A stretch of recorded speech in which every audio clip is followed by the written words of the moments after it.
we have singer, songwriter extraordinary, Miss Kirsten Norris is here. Hi there. How are you? I'm good. How are you? All right. And our special guest for tonight, none other than Mr. Andre Boggerty, who is running for Dover City Council here in Dover, Delaware. Give it up for Mr. Andre Boggerty, everyone. Clap it up. Good evening, everyone, or good day. Greetings, everyone, wherever you are. I'm glad everybody's safe and sound, and man, it's always a pleasure to be in your presence, Don and Mr. Spence and my new friend, Kristen. Yes. How you doing? I seen her come in with the guitar. Yep. Oh, we ready to rock out later on. Y'all missing it if y'all not here. Oh, yes. All right. All right. Glad to have you here, man. Man, I'm excited to be here, man. I'm super excited to be here, man. Yes, sir. You have no idea. Yes, sir. We're expecting of what I feel like right now. Definitely glad to have you here. We're expecting big things for you. We know you are running for Dover City Council, so I want to get right into this thing, man. And I want you to let the people know who you are. Tell the people about yourself and why you're running and what's some of your plans for office. Listen, my name is Andre Boggerty. I'm a transplant, but Dover's my home. I got here in 1992 via the United States Air Force, but I'm originally from Detroit, Michigan. And I would say when I got to Dover, Delaware, I got here pre-Route 1. I got here pre-Route 1, and the city was just different. Yeah. But for some reason, after I got out the military, I was always involved in our city, whether it was coaching kids or some grassroots efforts and doing social action projects, feeding the community, because that's just who I am. I am a lover of people, and I don't say that, but anybody who gets to know me know I love people from all walks of life, and through career progression, and my desire to see and continue to build upon what, there's some areas that we can improve in Dover, and there's some areas that we just want to continue but not lose momentum. And let me say this is not a knock to the current city council men and women and those who work in that area, because they dedicated themselves for many years to do this, but I stand on the shoulders of those who came before me. So I just want to be part of the team. I don't want an armchair quarterback. I want to join the city council team. I want to make sure, because let me make this clear. I'm not running in a district. I'm running for the at-large. That means the whole city. Yes. And there was a legal issue that made the districts in the city. However, for me, I'll be at large, so that means everybody in the city of Dover can come out and vote in this election. But back to point, since 1992, you will attest, our city has changed. We need to continue to address and evolve areas in our city. I'm an avid reader. We spoke to Dennis about his poetry. Absolutely. I'm a reader. One of my favorite organizational books is Good to Great. And you can't stay stagnant. You can have a good city, right? You can have a good people.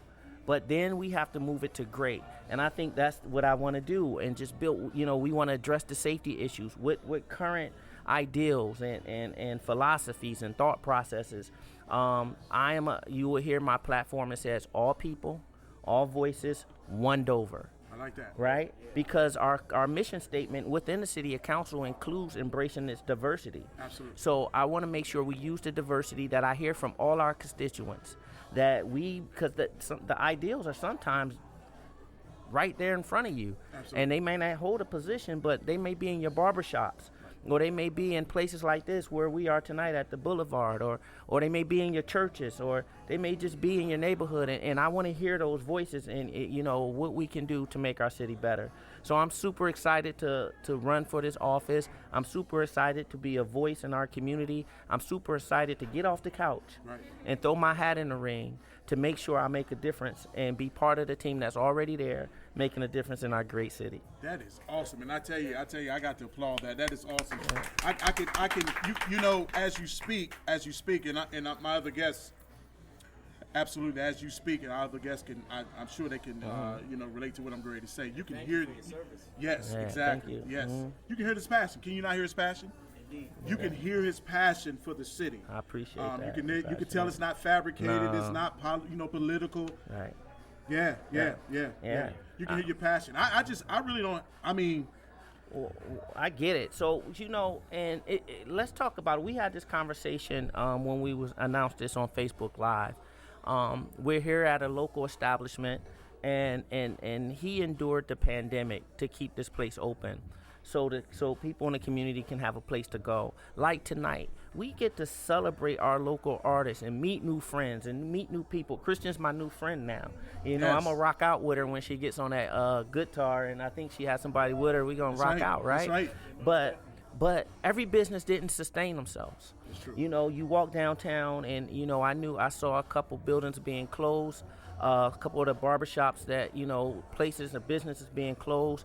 One of our major restaurants downtown closed and relocated, and Dover is bigger than downtown. So just imagine what happened downtown. I know I'm a business owner, and the pandemic hurt me. Right. My tenants couldn't pay rent because they were part of that business that weren't allowed to be open. So what we need to do is we need to make sure that we continue, and I think Dover has done a great job, that we embrace business sustainability and development. That we have two major new industries, and I won't say industries, two companies moving into our area, right? We want to make sure that those buildings that they're building stay there, right. that those companies stay there, that we, whether it's through tax abatements or whatever we need to do so they can operate. And what does that do? That means our people in our city become employed. Absolutely. Right? We get to invest in workforce development. We get to partner with organizations. I don't want to name them right away, Absolutely. But I've spoke to individuals who are in workforce development field, and they are teaching welding classes. Well, we have we're slated to have a company, an aircraft repair company, come considering Dover. So if we can get those people trained, if we can get those individuals trained to get those jobs, what happens? People can work. Absolutely. People can feed their families, right? People have something to wake up for. So it won't stop all the crime. Right. It won't stop all the thing, but it would definitely have a significant impact. Absolutely. It would definitely have a significant. You wake up better when you able to feed your family. You're able to take your family to a restaurant every now and again, and so those things matter, and that's what I want to do to make sure we're part of that solution. There's another company, I believe they're bringing in 130 jobs. That's 130 people employed in our city, or great. Even surrounding area. The way Dover is made up, even in our surrounding area, we want to make sure those businesses stay there, and then we build a structure, and 5 or 10 years later, it's just an empty building. So that's what I want to do: business development and sustainability. We have a homeless issue, believe it or not, here in Dover. We need to have competent conversations because we gotta find a resolution. Absolutely. We can't just overlook the issue and hope it goes away, because it's not just going to go away. Right. So we need to come together, have competent conversations. There's this term I love called creative abrasion. Creative abrasion is an organizational term which brings two individuals who are polar opposites together. You can look it up. It's the individual, the CEO of Nissan developed it. Mm-hmm. So what he would do is, Christian, he would bring an interior decorator with an engineer and say, make a car. Well, their mind don't think alike. Right. I'm sitting across from David, who's a poet. I Right. don't know anything, Right. but you'll put us in the room and say, come up with something. Right? So I like to speak. He'll change what I speak into a haiku or something. Right. And together it's a magic. And that's what creative abrasion does. And that's what we have to do in our city, is come to put our differences in the same room together and come up with solutions. Love it. I tell you, awesome. I tell you, we could go on all night, and I know we have to wrap this up. But one thing, I'm listening to you, and the old term comes to mind: fail to plan, Plan to fail. Yeah. And I tell you, you definitely have a plan. Sir, yes, sir. And a lot of times we have a lot of mumbo jumbo that we hear from politicians, but no, I can hear your passion. Yes. I can hear the plan, and it's crystal clear in where you're going and what you're looking to do for the city of Dover. And so I applaud that. One Dover. Listen, before I get out of here, though, I got to have a little fun with you. You know what I mean? Because I you know what I mean? Before I have a little, I have a little personal fun with you, because I actually know you from on a personal level, and you're a pretty fun guy. Yes. Laid back. Sometimes for those who don't know, I do a little karaoke from time to time. And yes, sir. Every once in a Yeah, you know what I mean? And when that happens, you know, when Andre's present, he always introduced me. You know what I mean? He gives me a showtime at the Apollo introduction. You know what I mean? So I do have a question for you. What's one of your favorite movies, man? One of my favorite movies. What genre? Let me see. What's an appropriate genre? That's a word. David ain't got the only words in the building. One of my favorite movies was I would say, believe it or not, it would be Face Off. I don't remember any lines. Right. But if you remember Face Off and Glory, and those two are two of my favorites. Anything for Glory you remember? Not just when Denzel gave him that one tear. You know what I mean? Just, or he told him he forgot to duck, but I won't say the phrase in there.